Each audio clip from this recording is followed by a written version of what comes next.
확인된 정보를 신속히 전합니다. 코로나19 KBS 통합뉴스룸 오후 5시 뉴스입니다. 정부가 미국발 국내 입국자 전원을 2주간 자가격리 대상에 포함시키기로 했습니다. 미국발 입국자 가운데 확진자가 많고 증가 속도가 빨라서 검역을 강화해야 한다는 것이 보건당국의 판단입니다. 이와 함께 정부는 다음 달 6일 개학을 앞두고 온라인 개학도 검토 중인 것으로 알려졌습니다. 취재기자 연결해서 자세히 들어보겠습니다. 방준원 기자, 강화된 검역 조치는 오는 27일부터죠? 네, 정부는 오는 27일 금요일 0시부터 미국에서 들어오는 입국자에 대한 검역을 강화하겠다고 밝혔습니다. 유증상자는 내외국인 관계없이 검역소에서 대기하며 진단검사를 받게 됩니다. 이때 양성 판정을 받으면 바로 병원이나 생활치료센터로 이송되고요. 음성 판정을 받게 되면 14일간 자가격리에 들어가게 됩니다. 증상이 없는 입국자들도 내외국인 관계없이 14일간 자가격리에 들어가게 되는데요. 체류 기간이 짧아 일정한 거주지가 없는 단기 방문 외국인은 공항에서 진단검사 실시 뒤 음성이 확인돼야 입국이 가능합니다. 정부는 이들에 대해서도 강화된 능동감시를 적용할 방침입니다. 정부는 미국뿐만 아니라 모든 해외 입국자에 대한 자가격리 관리를 강화한다고도 했는데요.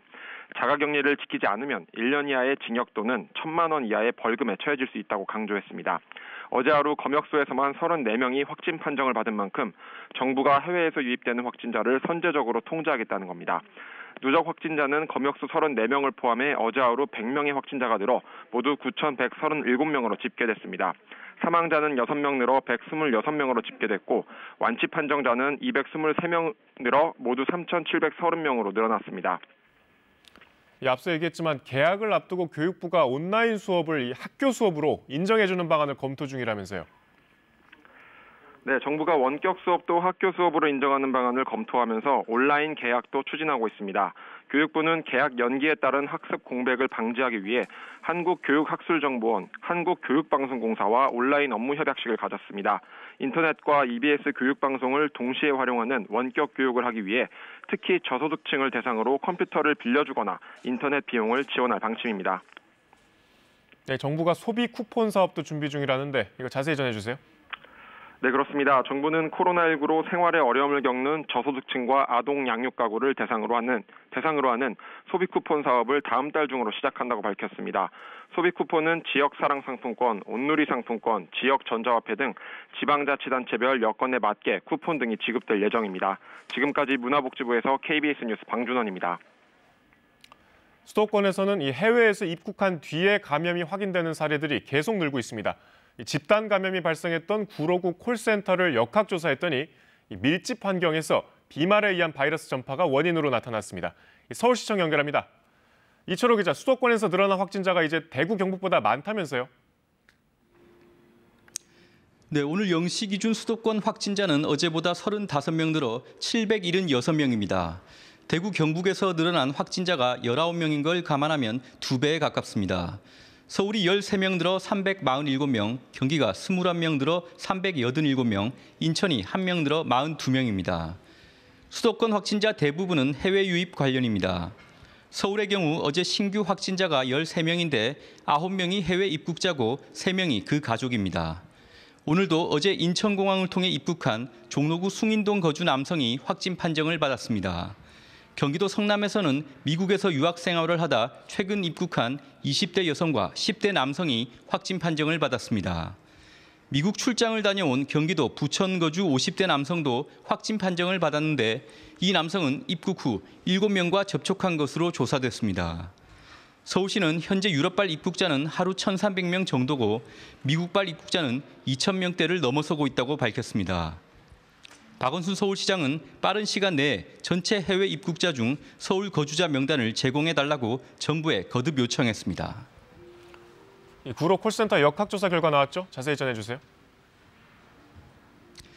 네, 구로구 콜센터가 있는 코리아빌딩 11층의 층별 발생률이 43.5%로 가장 높은 것으로 집계됐습니다. 역학조사 결과 콜센터 업무 특성상 밀집된 환경에서 비말에 의한 바이러스 전파가 상당 기간 반복된 것이 원인이라는 결론이 나왔습니다. 코리아빌딩 근무자와 관련해 가족 34명, 지인 5명, 부천 생명수교회 교인 22명 등 총 61명의 2차 전파자가 발생했습니다. 한편 코로나19 사태로 어려움을 겪는 소상공인과 자영업자를 위한 대책도 나왔습니다. 서울시는 이들에게 제공하는 신용 공급 규모를 1조 원 이상 확대해 5조 원대로 늘리기로 했습니다. 또 시중은행 등과 협업해 상담에서 대출로 이어지는 전 과정을 10영업일 이내에 이루어지도록 할 방침입니다. 지금까지 서울시청에서 KBS 뉴스 이철호입니다. 대구에서는 확진자 수가 한 달 만에 10명대로 떨어졌습니다. 요양병원과 정신병원 검사는 모두 마무리했고 이제 간병인들 전수조사를 시작한다는데 자세히 들어보겠습니다. 최보구 기자, 대구 경북 확진자는 크게 줄은 거죠? 네, 그렇습니다. 오늘 0시 기준으로 대구 경북의 추가 확진자는 모두 19명입니다. 대구가 14명, 경북은 5명으로 지난달 19일 이후 처음으로 10명대로 떨어졌습니다. 이로써 대구 경북의 누적 확진자 수는 7,718명으로 집계됐습니다. 완치자도 계속 늘어서 대구 2,700여 명, 경북 510여 명으로 지역 확진자의 43%가 완치 판정을 받았습니다. 하지만 오늘 대구 경북에서 3명이 코로나19로 숨져 사망자는 124명으로 늘었습니다. 이 가운데 대구시는 지역 정신병원 24곳에 대한 검사를 모두 마무리했는데요. 검사 대상 1,000여 명 가운데 81명은 음성 판정을 받았고 나머지는 결과를 기다리고 있습니다. 이와 함께 또 다른 감염 고위험군인 간병인 2,600여 명도 차례로 검사를 받을 계획입니다. 한편 대구시 의회는 오늘 임시회를 열고 내일까지 대구시의 추경안을 심의합니다. 추경 규모는 6,100억 원으로 대구시는 시의회의 의결이 끝나면 곧바로 긴급 생계지원금 지급 절차에 착수할 계획입니다. 우편 수령 희망자는 다음 달 10일부터, 현장 수령은 다음 달 16일부터 지원금을 받을 수 있을 것으로 예상됩니다. 대구시는 지원 대상자에 대한 안내 절차와 정부의 사회적 거리두기 등을 고려해서 지원 시기를 정했다고 밝혔는데요. 하지만 이 시점을 더 앞당겨야 한다는 목소리도 나오고 있습니다. 지금까지 대구시청에서 KBS 뉴스 최복입니다.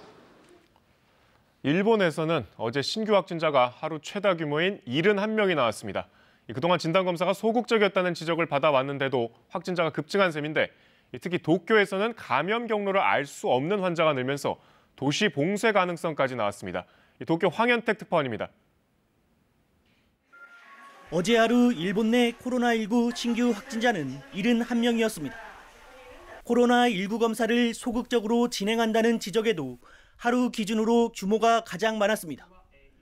이로써 일본의 전체 확진자는 크루즈선을 포함해 1,923명으로 집계됐고 사망자도 53명으로 50명을 넘었습니다. 전문가들은 특히 어디서 감염됐는지 경로를 알 수 없는 확진자가 크게 늘고 있다고 경고했습니다. リンクの追えない陽性の方が出てきているということも大きな変化であります。これは実際に現場で診療していて我々が見ている事実。 1,400만 명이 사는 일본의 수도 도쿄도의 추세는 더욱 심상치 않습니다. 어제 1일 최다 규모인 17명의 신규 확진자가 나오는 등 이틀째 확진자 규모가 이전 수치를 넘어섰습니다.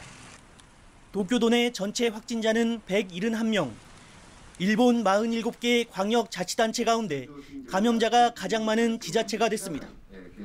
고이케 지사는 최악의 경우 도시 봉쇄의 필요성까지 거론하고 나섰습니다. 都市の封鎖、いわゆるロックダウンなど強力な措置を取らざるを得ない状況が出てくる可能性があります。 하지만 벚꽃이 만개한 도심 공원 등에 여전히 많은 상충객들이 몰리면서 일반인들의 위기의식이 느슨하다는 지적도 나오고 있습니다. 도쿄에서 KBS 뉴스 황현택입니다. 도쿄올림픽도 내년으로 연기됐습니다. 올림픽 역사상 첫 사례인데 아베 일본 총리와 바흐 IOC 위원장이 어젯밤 연기에 합의했고 IOC도 공식 발표했습니다. 정확한 개최 시기는 아직 정해지지 않았지만 늦어도 내년 여름 전에는 개최하기로 했습니다. 이어서 도쿄 이민영 특파원입니다. 아베 일본 총리가 관저로 들어갑니다. 뒤이어 모리 도쿄올림픽 조직위원장과 고이케 도쿄도지사, 하시모토 올림픽 담당상까지 관저에 모였습니다. 도쿄올림픽 연기 문제를 논의하기 위해 토마스 바흐 IOC 위원장과 전화 회담을 하는 자리입니다. 이 자리에서 아베 총리가 도쿄올림픽 1년 연기를 제안했고 바흐 위원장도 이 제안에 동의하면서 연기가 사실상 확정됐습니다. 2021年の夏までに東京オリンピック・パラリンピックを開催するということで合意をいたしました。 IOC도 도쿄올림픽 연기를 공식 발표했습니다. IOC는 코로나19의 세계적 대유행이 선수들의 올림픽 참여에 미칠 영향을 우려해 이같이 결정했다고 밝혔습니다. 내년에 열리지만 공식 명칭은 2020 도쿄올림픽 패럴림픽으로 유지하고 올림픽 성화도 일본에 그대로 두기로 했다고 덧붙였습니다. 정확한 개최 시기를 언급하지는 않았지만 늦어도 내년 여름 전에는 대회를 열겠다고 IOC는 밝혔습니다. 아베 총리는 일정 등을 가능한 빨리 결정해달라고 IOC에 요청했습니다. 아베 총리는 오늘 트럼프 미국 대통령과 전화회담을 열어 올림픽 연기에 대해 설명하고 협조를 요청했습니다. 도쿄에서 KBS 뉴스 이민영입니다. 이탈리아 상황은 또다시 악화됐습니다. 사망자가 700여 명 늘어서 모두 6,800여 명이 됐고 확진자도 6만 9천여 명으로 늘었는데 이런 가운데 우리 교민 600여 명이 이번 달 말 전 세계로 귀국합니다. 독일에서도 특별기 운항을 위한 수요조사가 진행 중이라고 합니다. 베를린 유광석 특파원입니다. 유럽에서 가장 피해가 심각한 이탈리아에서 교민 600여 명이 한국으로 향합니다. 전세기는 이달 31일 밀라노, 다음 달 1일 로마에서 각각 인천으로 출발합니다. 이탈리아 정부와의 협의 결과에 따라 일정과 노선은 바뀔 수 있습니다. 전세기는 편도만 운항하며 운임은 이용자가 부담합니다. 좌석은 한국 국적자에게 우선 배정합니다. 65세 이상과 7세 미만, 임산부 등이 우선 고려됩니다. 남는 좌석은 한국 국적자의 외국인 가족, 외국 국적 재외동포 등에게 배정됩니다. 모든 탑승자는 인천국제공항에 도착하면 별도 시설에서 코로나19 검사를 받게 됩니다.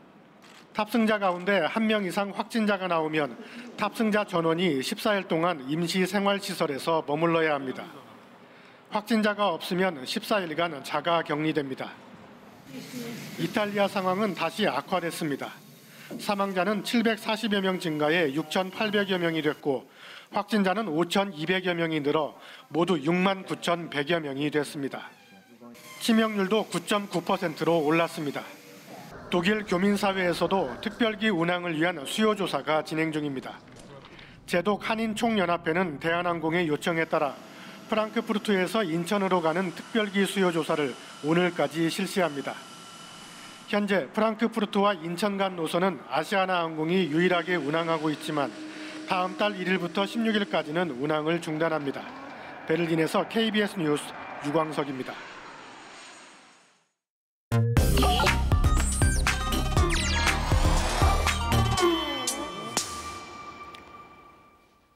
네, 코로나19와 관련해 혼란을 부추기는 가짜뉴스, 또 진위 판단 어려운 정보들 걸러보는 순서입니다. 임주현 기자 나와 있습니다. 자, 임 기자, 코로나에 좀 묻혔지만 이제 총선이 3주 앞인데 오늘 뭐 투표할 수 있는지 없는지 따져보셨죠? 네, 코로나19 확진자들이 투표를 할 수 있는지, 또 재외선거는 가능한지, 또 투표 과정에서 코로나19에 감염되는 건 아닌지 뭐 이런 류의 내용들에 대해서 여전히 궁금해하시는 분들이 많이 계셔서요. 관련 내용을 좀 종합적으로 살펴봤습니다. 바로 여쭤보겠습니다. 확진자나 지금 격리되신 분들은 투표할 수 있습니까? 거소투표와 사전투표 제도를 이용하면 가능합니다. 그러니까 우선 거소투표 말씀을 드리면 신체 장애 등으로 거동이 불편한 경우에 자신이 머무르는 곳에서 우편으로 투표하는 게 이제 거소투표 제도인데요. 그러니까 다만 사전에 거소투표 신고를 해야 되거든요. 그러니까 신고 기간이 어제 24일부터 이번 주 토요일인 28일까지인데요. 그러니까 격리된 분들이니까 어디 가서 직접 하시지는 못할 거고 대신 선관위 홈페이지에 가시면 해당 서식을 내려 받을 수가 있습니다. 그래서 작성을 하신 뒤에 28일 토요일 오후 6시까지 그 관할 시군구의 장에게 도착되도록 좀 서두르셔야 되겠죠. 그러니까 우편이나 팩스로 보내시면 됩니다. 그 전에 이제 자신이 거소투표 대상자가 되는지를 좀 확실히 확인하고 싶다고 하시면 지금 격리돼 있는 그 기관의 직원들을 통해서 알아보시면 되고요. 자택에 격리 중이시라면 시군구청에 직접 문의를 해보시면 됩니다. 그러니까 지금 확진돼서 치료를 받고 계신 분들도 거소투표 신고하면 할 수 있다는 말씀인가요? 그렇죠. 그러면 이건 좀 뭐 운이 나쁜 경우지만 이제 거소투표 신고 기한을 넘겨서, 그러니까 기한이 보니까 28일이네요. 네. 기한이 지났는데 확진 판정을 받았다. 이러면 어떻게 됩니까? 그럴 때는 이제 사전 투표제를 이용해 볼 수가 있겠습니다. 그러니까 선거 당일에 이제 투표가 어려운 경우에 별도의 뭐 부재자 신고 절차 없이 신분증만 들고 가서 뭐 사전 투표 기간에, 그러니까 이번에는 4월 10일 그리고 11일 양일간인데요. 그러니까 시간으로 따지면 오전 6시부터 오후 6시까지입니다. 그 기간에 전국 사전투표소 아무 데서나 이제 투표는 할 수 있는데 격리된 분들이잖아요. 그러니까 격리되어 있는 그 시설 내에 사전투표소가 있어야 되겠죠. 그래서 선관위는 일단 경증 환자가 격리된 생활치료센터의 경우에 사전투표소를 설치하도록 관계 부처와 협의를 마쳤다고 합니다. 하지만 전국의 모든 생활치료센터에 다 설치할 여건은 못 되기 때문에 선관위가 지금 설치 가능한 시설을 검토하고 있다고 해요. 왜냐하면 확진 환자의 동선을 충분히 제한하면서 안전하게 투표할 수 있는 그 규모나 구조 그런 것들이 필요해서 그렇다고 합니다. 근데 이제 말씀 들어보니까 아까 뭐 확진자 거소 투표도 그렇고 이후에 이제 뭐 사전 투표를 뭐 이용할 수 있다고는 하지만 이게 이제 선관위가 준비를 좀 해야 될 것 같아요. 이게 확진자들이 그냥 가서 할 수는 없지 않습니까? 그러니까 이런 제도는 뭐 이렇게 마련이 돼 있지만 선관위 준비가 좀 뒷받침이 안 되면 이게 자칫하면 이번 선거는 놓칠 수도 있겠네요. 그렇죠. 그래서 선관위가 지금 여러모로 준비를 하고 있다고 합니다. 특히 지금 말씀드렸던 그 선거 당일에 이렇게 자택 격리가 되거나 또 병원에 입원을 해서 그 신고일을 어겨서, 그러니까 신고일이 지나서 그렇던 시설에 들어가시는 분들이나 그리고 격리된 생활치료센터에 투표소를 다 설치하기 어렵다고 말씀드렸잖아요. 없는 곳에 계신 분들은 투표가 어렵거든요, 사실상. 그러니까 그런 부분들도 감안해서 지금 뭐 대책을 마련하고 있다고는 하는데 현실적으로 좀 어려운 분들은 있습니다. 이 논란은 왜 나오는 겁니까? 이 재외 선거가 이제 뭐 기간은 4월 1일부터 6일까지라는데 이게 가능할까 뭐 이런 논란도 있다면서요? 네, 이게 논란이 조금 있었는데요. 그러니까 재외 선거를 하면 그 표를 그 비행기로 싣고 와서 국내에서 개표하는 게 원칙이거든요. 근데 이제 아시다시피 항공편이 중단되거나 감축이 되고 있는 상황이고 이게 앞으로 더 많아질 수도 있잖아요. 그래서 자칫 잘못하면 표를 제때에 못 갖고 들어온다. 그래서 그 표가 사표가 될 수 있다. 뭐 그런 우려가 나오는 건데요. 때문에 재외 선거를 선거 당일, 그러니까 4월 15일에 동시에 하고 개표를 국내에서 하는 게 원칙이지만 개표를 그냥 현지에서 해보면 어떠냐. 뭐 이런 의견도 나옵니다. 근데 선거일을 바꾸는 건 공직선거법 개정 시한이기 때문에 지금으로서는 좀 현실적으로 어렵고 다만 개표를 현지에서 하는 건 예외적으로 가능한 사안입니다. 선관위가 좀 준비할 게 많겠네요. 이번 선거는 특히. 그런데 이제 이것 사실 뭐 확진자에 국한된 이야기가 많았는데 이제 일반 유권자들은 특히 이게 지금은 이제 뭐 선거 때가 되면은 상황이 좀 나아지리라고 기대는 하고 있습니다만 이거 투표로 갔다가 괜히 이거 확진되는 거 아닐까 이런 걱정하실 수도 있을 것 같아요. 네. 이거 어떻게 좀 걱정을 할 만한 부분이 있는 겁니까 실제로? 사실 제일 걱정이 되시는 부분일 것 같거든요. 근데 가능성이 있습니다. 아, 있습니까? 예.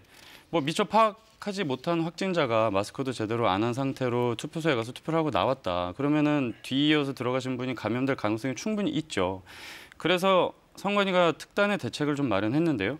그러니까 모든 투표소에 대해서 투표 전날에 방역 다 하고 투표 개시 전까지 아무도 들이지 않겠다라는 게 첫 번째고 특히 이제 투표소에 오는 선거인들 그분들은 반드시 마스크를 착용하게 했습니다. 그리고 와서 그냥 들어가는 게 아니고 비치되어 있는 손 소독제로 손 소독하고 그리고 나서 또 위생 장갑까지 껴야 들어갈 수 있게 했어요. 그러니까 투표하고 그 위생 장갑 버리고 나오는 거죠. 감염을 대비해서.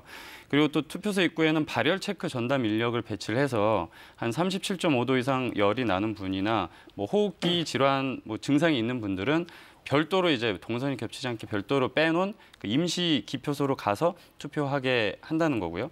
또 모든 투표 사무원과 참관인 모두가 마스크와 위생 장갑을 착용하고 시설 내를 수시로 이제 소독을 한다고 합니다. 근데 어쨌든 나는 그런 불안을 감수해서라도 투표를 하고 싶진 않다. 이런 분들도 있을 수 있잖아요. 그러면 어쨌든 투표율이 좀 걱정되는 부분이긴 합니다. 네, 아마도 좀 떨어질 수도 있다. 뭐 이렇게 예상하는 분들이 지금 많습니다. 말씀하신 여러 가지 상황을 또 선관위가 충분히 준비를 해야 되겠고 당연히 네. 그게 미흡하더라도 그러니까 준비가 다 됐더라도 좀 불가피하게 그냥 피하는 분들도 이번 선거에는 좀 있을 수 있다 이렇게 보시는 거죠. 네, 그렇습니다. 임 기자 오늘 고생하셨습니다. 네, 그럼 여기서 KBS 재난방송센터 연결해서 국내 확진 현황 보기 쉽게 정리해 보겠습니다. 이혜진 기자, 해외 유입 환자가 크게 늘었죠? 네, 현재 국내 코로나19 확진자는 9,137명입니다. 오늘 0시 기준 중앙방역대책본부의 집계 내용인데요. 어제보다 100명이 늘었습니다. 사망자는 126명입니다. 그런데 부산과 대구, 경북에서 자체적으로 사망자를 더 발표해서 숫자는 더 늘어날 것으로 보입니다. 신규 확진자를 분석해 보면요. 검역 과정에서 확인된 확진자가 34명으로 가장 많았습니다. 다음으로 경기도에서 21명의 신규 확진자가 발생했습니다. 검역에서 확인된 확진자 그리고 검역 과정에서는 발견되지 않았지만 해외에서 감염돼 국내로 들어온 것으로 추정되는 확진자를 합쳐서 해외 유입 환자로 분류하는데요. 오늘은 전체 신규 확진자 가운데 절반이 넘는 사람이 해외 유입으로 확인됐습니다. 유럽이 29명, 미국이 13명, 그리고 기타 국가가 9명으로 집계됐습니다.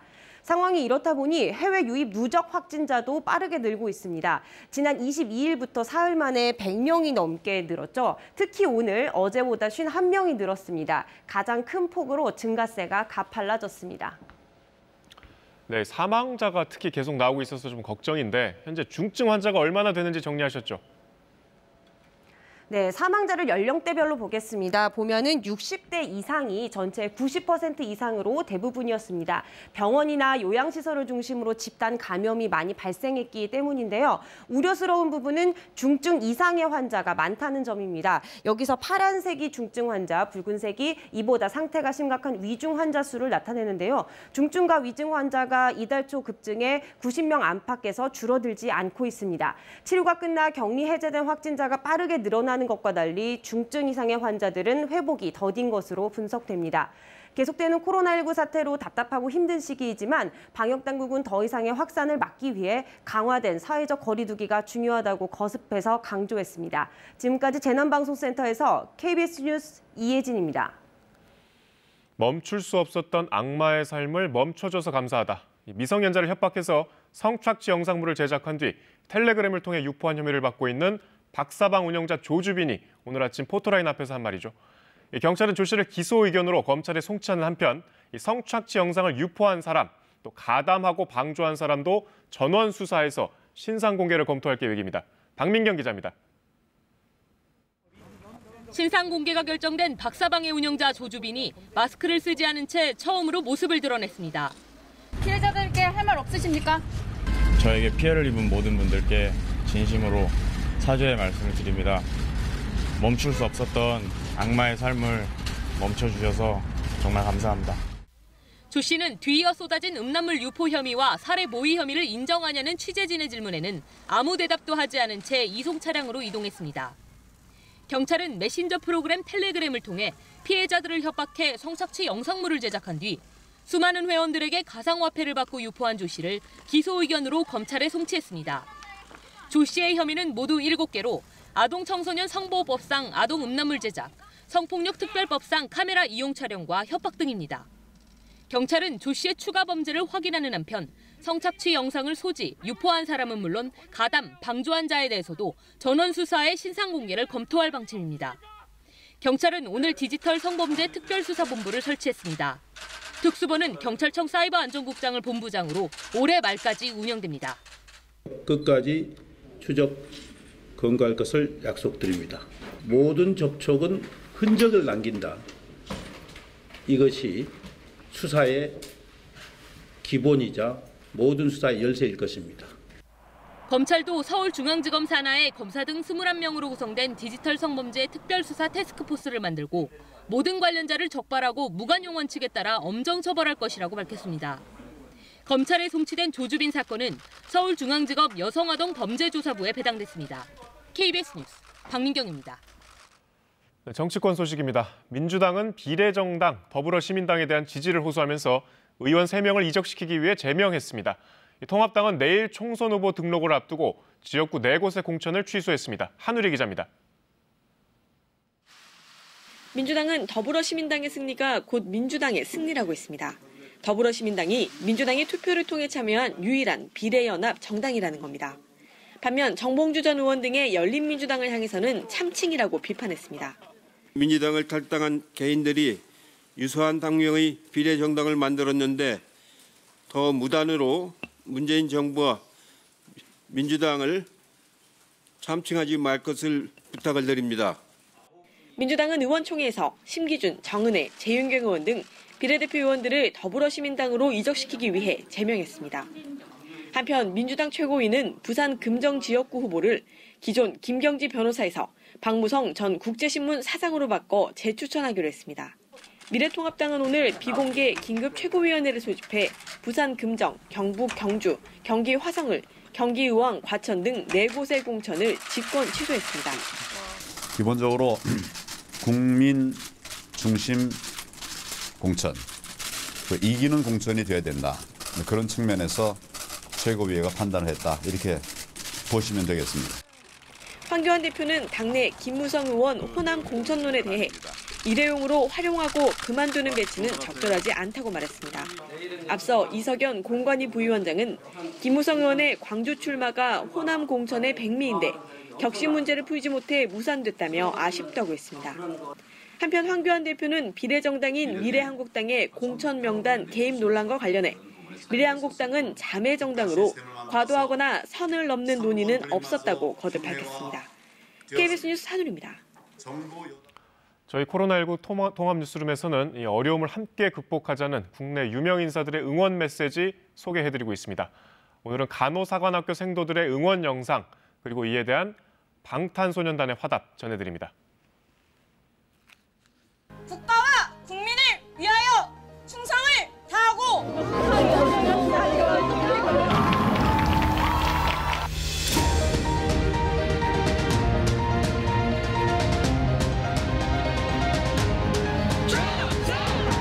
코로나19로 힘든 시기이지만 힘을 합쳐 함께 이겨낼 수 있습니다. 국군 간호사관학교 생도들과 간호사교들이 끝까지 함께 하겠습니다. 힘내라! 힘내라! 바로 우리의 응원을 이어주세요! BTS 첫 번째 주인공이 되어주세요!